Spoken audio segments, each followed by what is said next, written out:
जब भी हम शहीद-ए-आज़म भगत सिंह का नाम सुनते हैं तो हमारे दिमाग में एक जोशीले मूंछों वाले क्रांतिकारी की तस्वीर आती है जिसने देश के लिए हंसते-हंसते अपनी जान दे दी। लेकिन क्या भगत सिंह सिर्फ एक शहीद थे?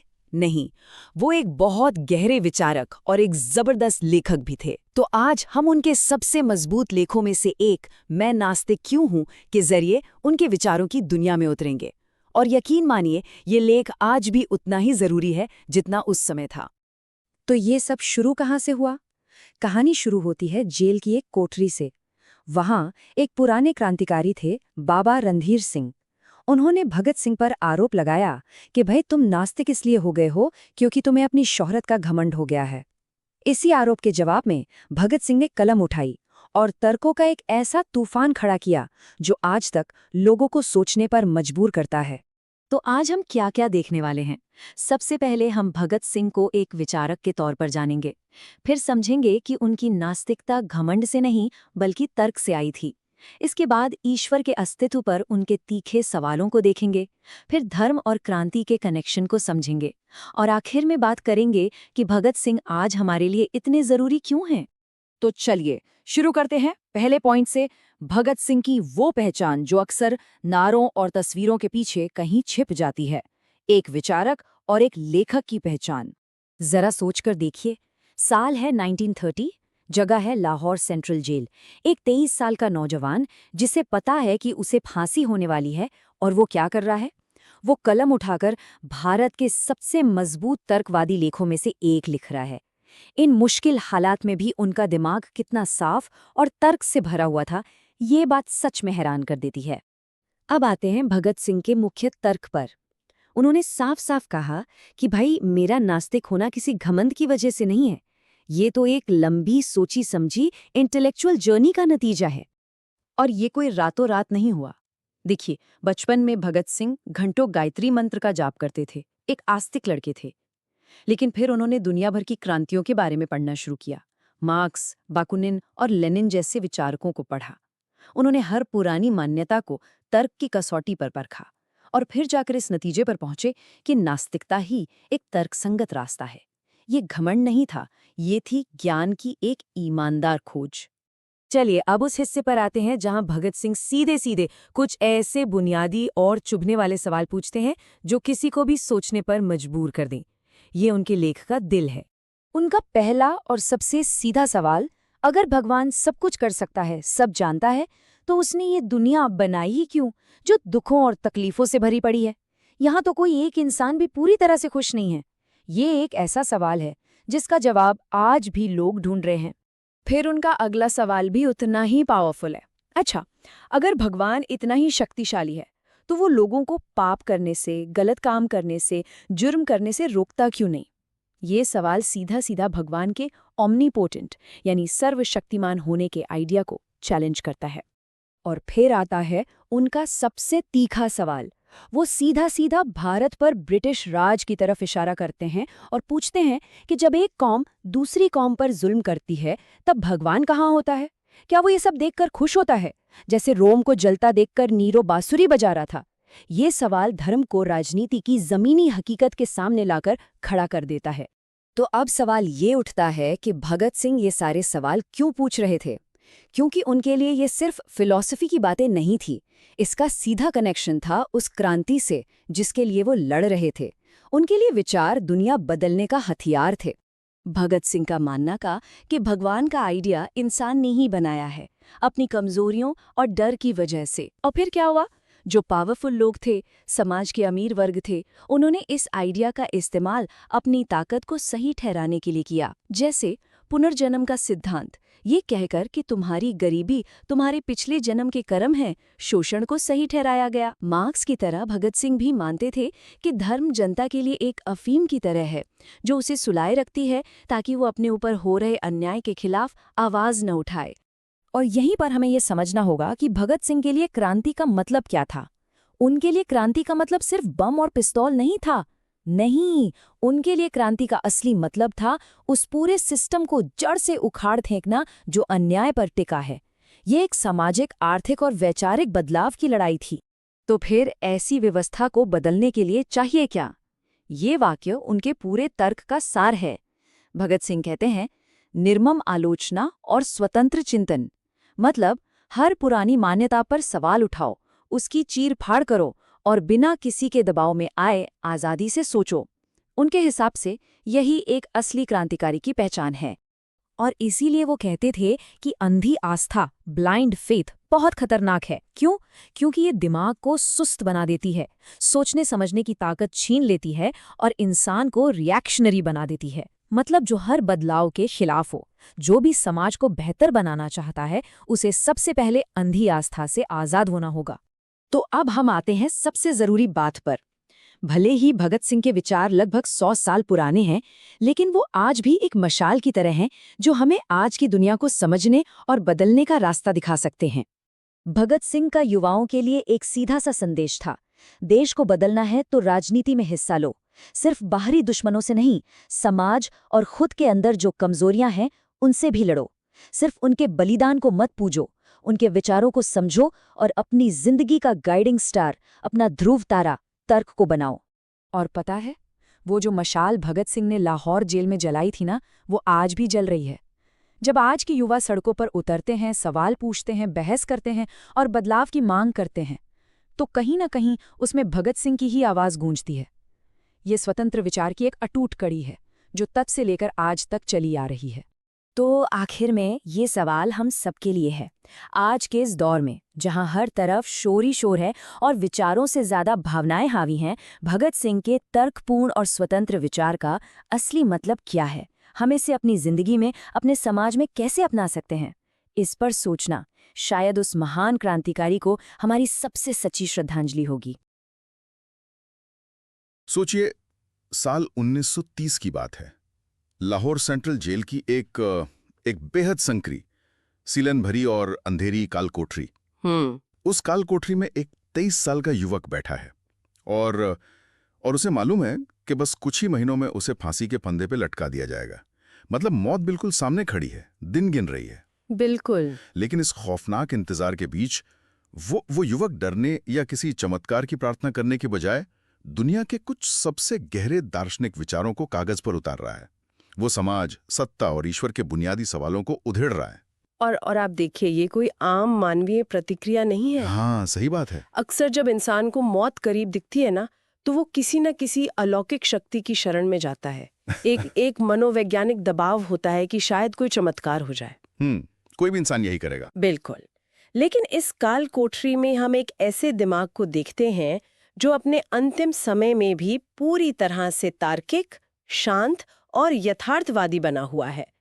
वो अपनी भावनाओं पर नहीं, बल्कि अपने अध्ययन और तर्कों पर भरोसा कर रहा है। तो आज की हमारी इस गहरी पड़ताल का केंद्र यही असाधारण दिमाग है।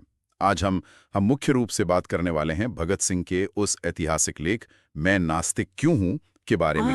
Why I am an atheist? बिल्कुल। और साथ ही उनकी उस मशहूर जेल डायरी के बारे में भी।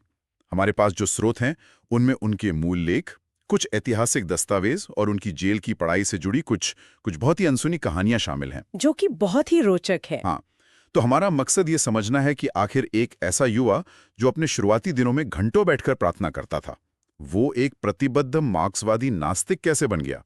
मतलब महज 23 साल की उम्र में उनकी सोच इस स्तर तक कैसे पहुंच गई थी। तो ठीक है, आइए इसे विस्तार से समझते हैं। बिल्कुल। और ये सफर समझना इसलिए भी दिलचस्प है क्योंकि आज के समय में भगत सिंह की छवि को अक्सर एक सांचे में कैद कर दिया जाता है। वो पिस्तौल वाली छवि।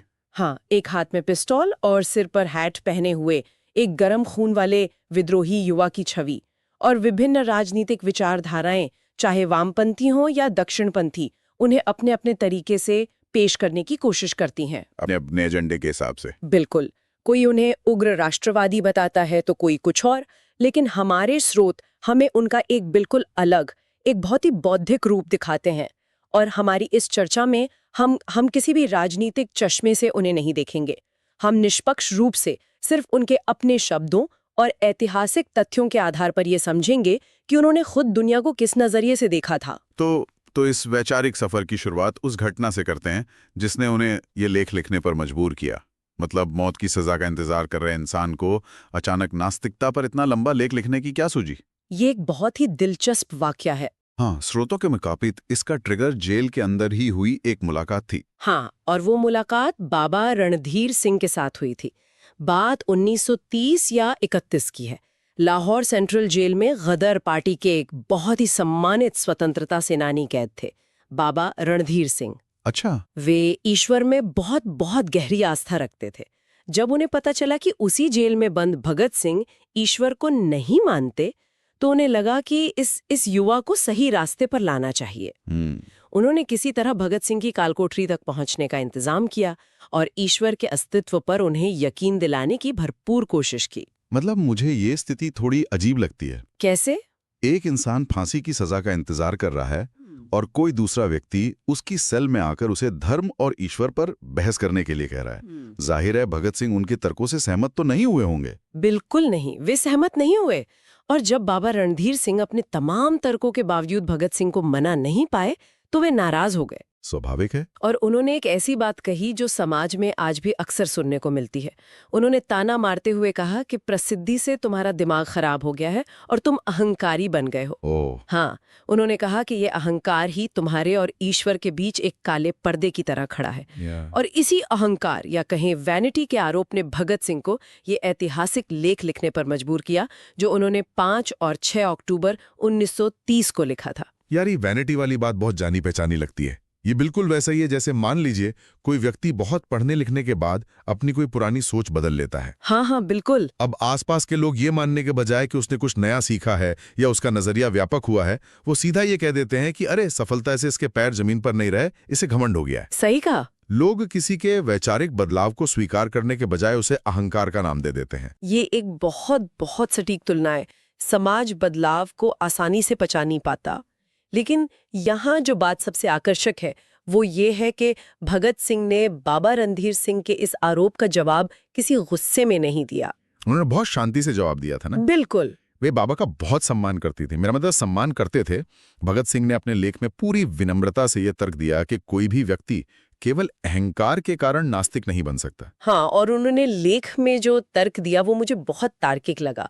उन्होंने लिखा कि अगर किसी में बहुत ज्यादा अहंकार आ जाए तो वो ज्यादा से ज्यादा क्या करेगा? या तो वो खुद को भगवान का प्रतिद्वंदी मानने लगेगा या फिर खुद को ही भगवान समझने लगेगा, जैसे कोई तानाशाह खुद को भगवान घोषित करते। हाँ बिल्कुल सही। लेकिन इन दोनों ही स्थितियों में वो भगवान के वजूद को तो मान ही रहा है ना।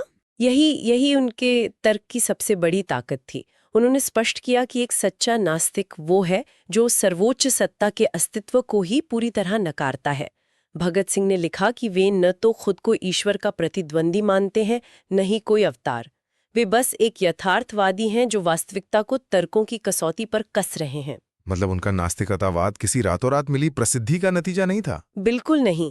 पर अगर ये प्रसिद्धि का नतीजा नहीं था तो फिर ये विचार उनके मन में पनपा कैसे?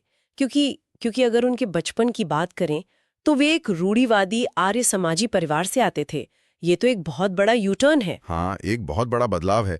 लेकिन ये यू टर्न कोई एक दिन की घटना नहीं थी। भगत सिंह ने खुद लिखा है कि उनका पालन पोषण एक धार्मिक माहौल में हुआ था। लाहौर के डीएवी स्कूल में पढ़ते हुए वे सुबह शाम घंटों गायत्री मंत्र का जाप किया करते थे। हाँ, वो पक्के आस्तिक थे। बिल्कुल। ये जो बदलाव था ना, ये उनके बहुत ही गहन अध्ययन का परिणाम था। जब वो क्रांतिकारी आंदोलन में गहराई से शामिल हुए तो उन्हें महसूस हुआ कि केवल भावुकता के दम पर क्रांति नहीं की जा सकती। तर्क चाहिए। हाँ, आपके पास अपने विचारों का बचाव करने के लिए ठोस तर्क होने चाहिए। इसलिए उन्होंने दुनिया भर का साहित्य पढ़ना शुरू किया। लेकिन सिर्फ किताबें पढ़ने से कोई भगवान से भरोसा कैसे उठा सकता है? स्रोत बताते हैं कि उन्होंने मार्क्स, लेनिन, ट्रॉट्स्की और बाकुनिन को पढ़ा। बाकुनिन तो एक अराजकतावादी विचारक थे ना? हाँ, वो एनार्किस्ट थे। तो एक 23 साल के भारतीय युवा को इन विदेशी विचारकों की बातें इतनी प्रासंगिक कैसे लगीं? देखिए, इसे ऐसे समझते हैं, जब हम बाकुनिन जैसे अराजकतावादी विचारकों की बात करते हैं तो उनका अराजकतावाद सिर्फ अव्यवस्था फैलाने वाला नहीं था। उनका मूल विचार ये था कि इंसान के ऊपर कोई भी सत्ता थोपी नहीं जानी चाहिए, चाहे वो कोई भी सत्ता। हाँ, चाहे वो राज्य की हो या धर्म की। बाकुनिन की एक बहुत मशहूर किताब है गॉड एंड स्टेट। अच्छा। और इस किताब का तर्क ये था कि अगर ईश्वर सर्वोपरि है तो इंसान हमेशा उसका गुलाम रहेगा। भगत सिंह, जो खुद ब्रिटिश साम्राज्यवाद की गुलामी से लड़ रहे थे, उनके लिए ये विचार बहुत बहुत शक्तिशाली था। ओहो, मतलब वे किसी भी तरह की गुलामी स्वीकार नहीं करना चाहते थे, चाहे वो अंग्रेजों की हो या किसी अदृश्य सत्ता की। बिल्कुल सही। अच्छा, तो ये सिर्फ राजनीतिक किताबें नहीं थीं, वे सत्ता के मूल ढांचे पर सवाल उठा रहे थे। मैंने स्रोतों में ये भी देखा कि उन्होंने चार्ल्स डार्विन की ओरिजिन ऑफ स्पीशीज भी पढ़ी थी। डार्विन ने कैसे उनके विचारों को बदला? डार्विन के विकासवाद के सिद्धांत ने उनके लिए एक बहुत बड़ी गुत्थी सुलझा दी। पहले लोग मानते थे कि दुनिया को ईश्वर ने बनाया है, इंसानों को ईश्वर ने गढ़ा है। हाँ, क्रिएशनिज्म। सृष्टि की रचना के पीछे किसी निर्माता या ईश्वर का हाथ होना जरूरी नहीं है। जब विज्ञान प्राकृतिक घटनाओं की व्याख्या कर सकता है, तो फिर हर चीज के पीछे भगवान को ढूंढने की जरूरत ही खत्म हो जाती है। ये एक बहुत तार्किक सफर लगता है, लेकिन मेरे दिमाग में एक शक पैदा होता है। कैसा शक? मतलब अक्सर ऐसा होता है कि जब आप किसी कट्टर समूह या पार्टी का हिस्सा बनते हैं, तो आप पर उनकी विचारधारा अपनाने का भारी दबाव होता है। क्या ऐसा नहीं हो सकता कि क्रांतिकारी पार्टी में दबाव के कारण या शायद अपनी पार्टी में शामिल होने के बाद उन पर नास्तिक बनने का दबाव पड़ा हो? ये सोचना स्वाभाविक है, लेकिन ऐतिहासिक स्रोत इस धारणा को पूरी तरह गलत साबित करते हैं। भगत सिंह ने अपने लेख में स्पष्ट किया है कि उनकी पार्टी में नास्तिकता कोई शर्त नहीं थी, बल्कि इसके उलट उनके कई वरिष्ठ साथी और पार्टी के संस्थापक सदस्य पक्के आस्तिक थे। हाँ, जैसे रामप्रसाद बिस्मिल। बिल्कुल। काकोरी कांड के नायक रामप्रसाद बिस्मिल एक पक्के आर्य समाजी थे। इसी तरह शचीन्द्रनाथ सान्याल, जिन्होंने बंदी जीवन जैसी अहम किताब लिखी, वे ईश्वर में अगाध विश्वास रखते थे। और राजेंद्र लाहिड़ी भी शायद। हाँ, राजेंद्र लाहिड़ी अपनी अंतिम सांस तक गीता और उपनिषदों का पाठ करते रहे। इसका सीधा सा मतलब यह है कि भगत सिंह की नास्तिकता कोई पार्टी लाइन नहीं थी जिसे उन पर थोपा गया हो। मतलब ये पूरी तरह से उनका अपना स्वतंत्र निष्कर्ष था, जो उनके निजी अध्ययन से निकला था। सही बात है। तो चलिए उनके उन तर्कों पर आते हैं जिन्होंने उन्हें इस निष्कर्ष तक पहुंचाया। उनके लेख का सबसे धारदार हिस्सा वो है जहां वे सीधे भगवान के अस्तित्व को चुनौती देते हैं। उनका सबसे बड़ा सवाल मानवीय पीड़ा और कष्टों से जुड़ा था। हाँ, ये दर्शन शास्त्र का एक बहुत पुराना सवाल है, जिसे प्रॉब्लम ऑफ ईविल कहा जाता है। भगत सिंह ने इसे बहुत ही सरल और आक्रामक तरीके से पेश किया। उनका तर्क था कि अगर ईश्वर सर्वशक्तिमान है, मतलब वो कुछ भी कर सकता है, सर्वव्यापी है और सर्वज्ञानी है, तो उसने ऐसी दुनिया क्यों बनाई जहां इतनी पीड़ा है? एक ऐसी दुनिया जहां भूख है, बीमारी है, गरीबी है। बिल्कुल। और इसे समझाने के लिए उन्होंने बहुत ही कड़े उदाहरण दिए थे। उन्होंने सीधे ईश्वर की तुलना क्रूर शासकों से करती थी। नीरो और चंगेज खान का उदाहरण दिया था। हाँ, उनका कहना था कि इतिहास रोम को जलाने वाले नीरो और हजारों लोगों का कत्लेआम करने वाले चंगेज खान को सबसे क्रूर मानता है, लेकिन नीरो ने तो सिर्फ अपने मनोरंजन के लिए एक शहर जलाया था। भगत सिंह ने पूछा कि वो ईश्वर जो हर दिन हर मिनट अनगिनत त्रासदियां होने दे रहा है, जो मासूमों को तड़पता हुआ देख रहा है और फिर भी खामोश है, वो उस चंगेज खान से अलग कैसे है? यहाँ बात सच में बहुत दिलचस्प हो जाती है, क्योंकि ये जो तर्क दिया ना उन्होंने, वो ऐसा है जैसे कोई डॉक्टर जानबूझकर लोगों के शरीर पर गहरे घाव दे, केवल इसलिए ताकि बाद में वो उन पर आरामदायक मरहम लगाकर अपनी महानता साबित कर सके। ये न्याय नहीं बल्कि क्रूरता है। बिल्कुल, और ये उपमा उनके तर्कों के बहुत करीब है।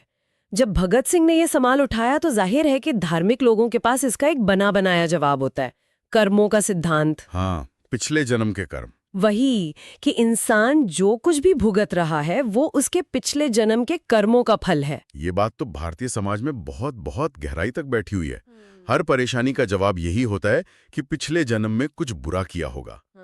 भगत सिंह ने इस तर्क को कैसे काटा? भगत सिंह ने इसे एक सामाजिक और राजनीतिक चश्मे से देखा।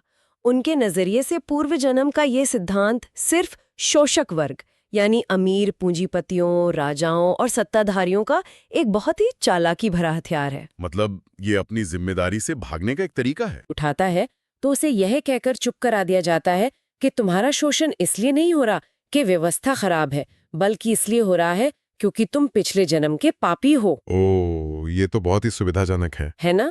भगत सिंह ने तर्क दिया कि ये शोषकों के लिए कितना आसान है।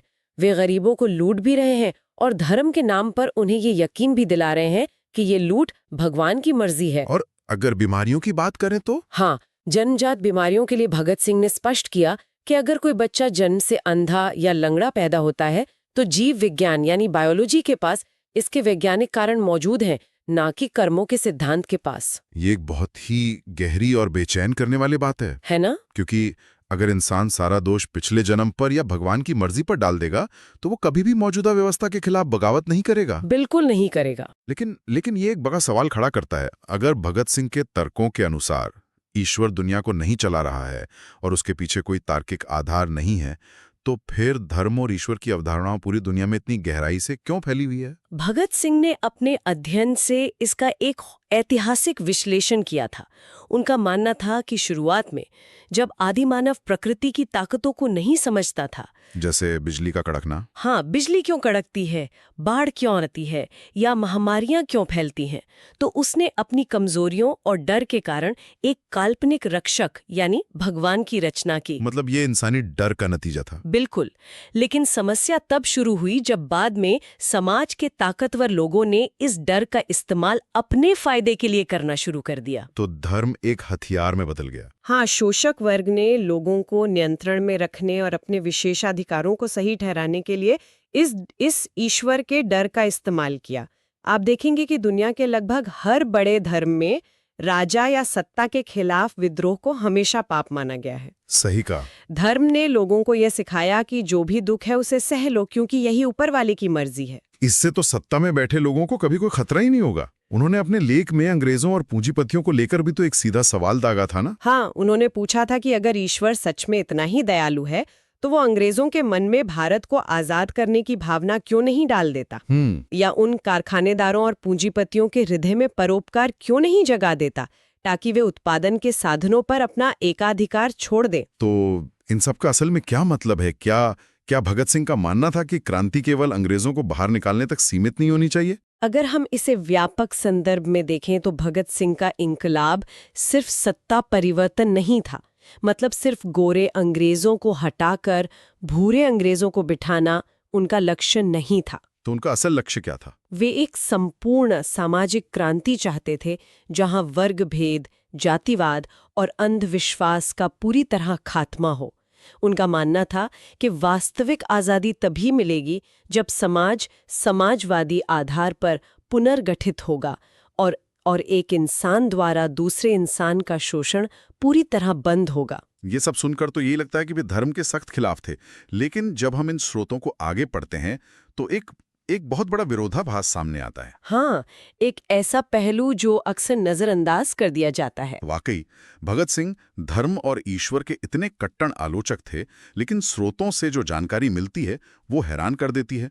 जेल में एक घोषित नास्तिक होने के बावजूद भगत सिंह हिंदू और सिख धर्म के दर्शन को गहराई से पढ़ रहे थे। बिल्कुल पढ़ रहे थे। मतलब जरा सोचिए, एक व्यक्ति जो अपनी मौत से ठीक पहले नास्तिकता पर इतना मजबूत लेख लिख रहा है, वही व्यक्ति गीता और सनातन प्रक्रिया को समझने की कोशिश भी कर रहा है। और इसके पक्के सबूत इतिहास में मौजूद हैं। भगत सिंह ने जेल में विशेष रूप से बाल गंगाधर तिलक की पुस्तक गीता रहस्य मंगवाई थी। हाँ। और नवानशहर के म्यूजियम में आज भी उनके हस्ताक्षर वाली गीता मौजूद है। वे सिर्फ उसे पढ़ नहीं रहे थे, वे उस दर्शन को समझने की कोशिश कर रहे थे। और मैंने ये भी देखा कि वे वीर सावरकर की किताबें हिंदू पद पादशाही और 1857 का स्वातंत्र समर पढ़ रहे थे और अपनी डायरी में उनसे बाकायदा नोट्स बना रहे थे। हाँ, यह दिखाता है कि वे किसी अंध विरोध के नहीं थे, बल्कि उनमें जानने और हर दृष्टिकोण को समझने की एक सच्ची भूख थी। और यही बात भगत सिंह की बौद्धिक महानता को सिद्ध करती है। आलोचना और स्वतंत्र विचार एक क्रांतिकारी के दो अनिवार्य गुण हैं। बिल्कुल। और दर्शन को भी उतनी ही गंभीरता से पढ़ रहे थे। वे किसी विचारधारा के अंधे भक्त नहीं थे।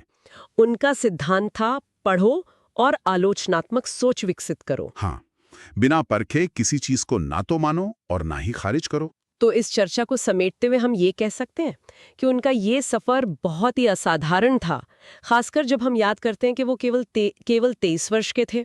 उनके लेख, उनका अध्ययन और उनका तार्किक दृष्टिकोण आज भी उतने ही प्रासंगिक हैं। और उन्होंने अपने अंतिम दिनों में किसी चमत्कार की प्रार्थना करने से साफ इनकार कर दिया था। हाँ, क्योंकि वे स्वार्थ के लिए झुकना नहीं चाहते थे। बिल्कुल।